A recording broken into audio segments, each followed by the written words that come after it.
on to 12.4, which is in our circle unit. And today we're dealing with something called secant lines. Okay, so let's go ahead and jump into that. So the first thing I want to talk about is what I mean by a secant line. So anytime you have a line that crosses through the circle and touches it at 2 points, that's going to be known as a secant line. So right now we are going to actually end up having two secant lines that are going to join outside of the circle. So we're going to have to learn the what's going to happen in that situation basically.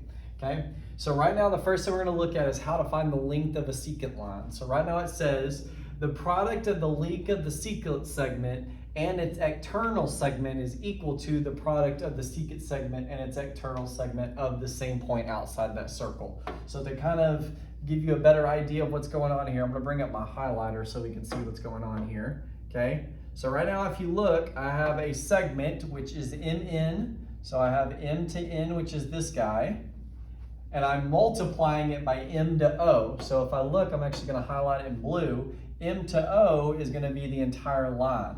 So I'm basically taking this segment, which is this, so 1, and I'm multiplying it by the entire segment, which is 2.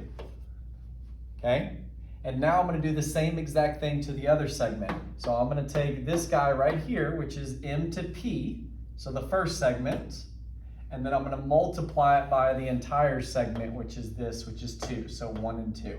So I'm taking the outside segment, multiplying it by the whole thing, so I have to add it together. I'm taking the inside segment and multiplying it by the whole thing, and that's going to be equal to each other. So I'm able to find a missing segment or a missing secant line by doing that information there. Okay? Now let's talk about the angles. So right now, whenever I'm looking at the angles, remember on the last lesson, we did chords that intersect, and we actually added the two arcs together and then took half of it.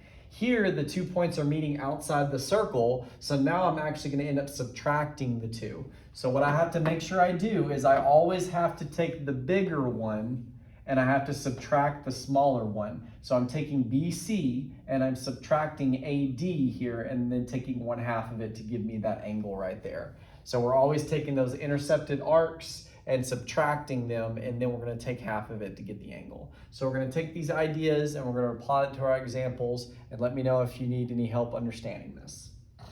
Let's look at example number 1. It says, what is the measure of angle BFE? So I need to find this angle right here. Well, the first thing I need to look at is I need to look at my intercepted arcs. So right now I have this line going here, and I have this line going here. Well, if you look, it has a point here and a point here. So that's one intercepted arc.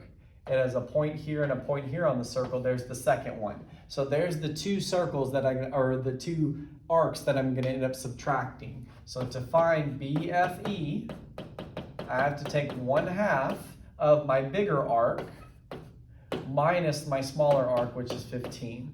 So 97 minus 15 is going to end up giving me 72.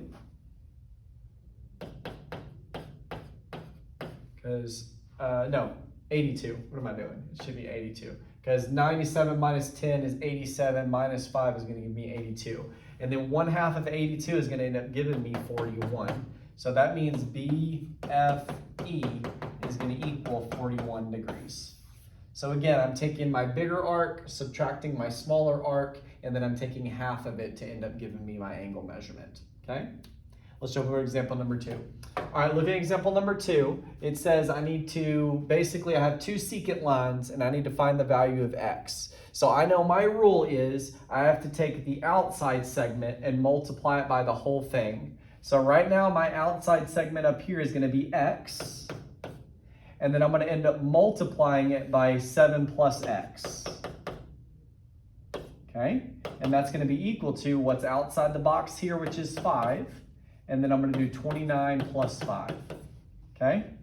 So now I need to simplify, and then I need to end up solving. So if I distribute my x, I'm going to get x squared plus 7x is equal to, and then 29 plus 5 is going to end up giving me 34.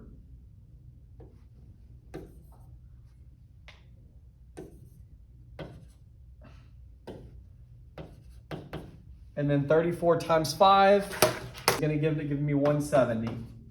Now if we look here, I end up having an x squared and an x here, so I'm going to end up getting a quadratic equation. So I'm going to have to end up solving this. So I'm going to have x squared plus 7x, and I'm gonna have to subtract over 170. So I need to figure out what two numbers are gonna multiply to be 170, but add up to be 7. So it looks like those two numbers are gonna end up being 10 and 7, or 10 and 17. So right now I'm gonna end up doing x plus 17 and x minus 10. And so I'm gonna set those equal to 0, so I'm basically take the opposites of them. So I should get x equals negative 17 and x equals 10. But right now I'm dealing everything with measurements, so I'm gonna take the positive. So my final answer is gonna be x equals 10, okay? That's solving a quadratic. You're gonna be doing that a lot whenever you get in Algebra 2, so you might as well learn it now, okay? Let's jump over to example number 3. Okay, on example number 3, it looks like we need to find the measure of arc BC, which is this guy right here.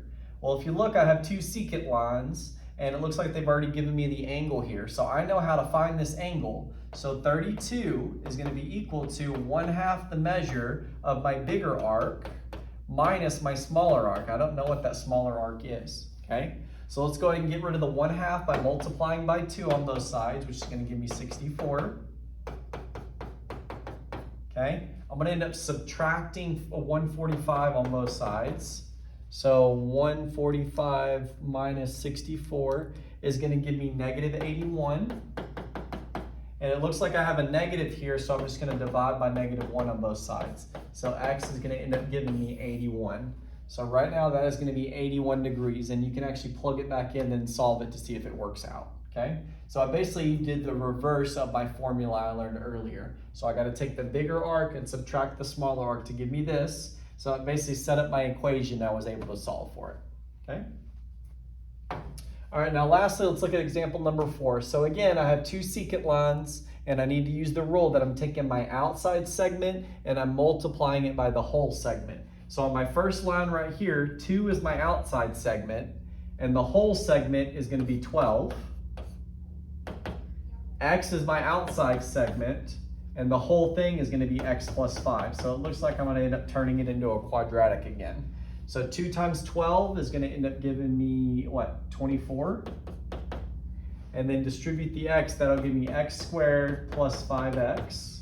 And then I'm going to have to subtract 24. So I should get x squared plus 5x minus 24. And then I'm going to end up solving the quadratic here. So the two numbers that multiply to be negative 24 and add up to 5, so it's gonna be 8 and 3. So x plus 8 and x minus 3, because 8 times negative 3 gives me negative 24, and 8 plus negative 3 gives me 5. Okay, and then now I need to set those equal to 0. So x plus 8 equals 0 is gonna be x equals negative 8, and then add 3 on both sides, so x equals 3. So your final answer is going to be x equals 3 because I'm dealing with measurement, so everything can be a total measurement of 3. So my answer is going to be positive 3 there, okay? If you have a little bit more questions on how to do solving a quadratic equation, I can talk to that a little bit more if you need to. Call me over, I can help you out. Other than that, good luck on your skill check. Let me know if you need any other further help.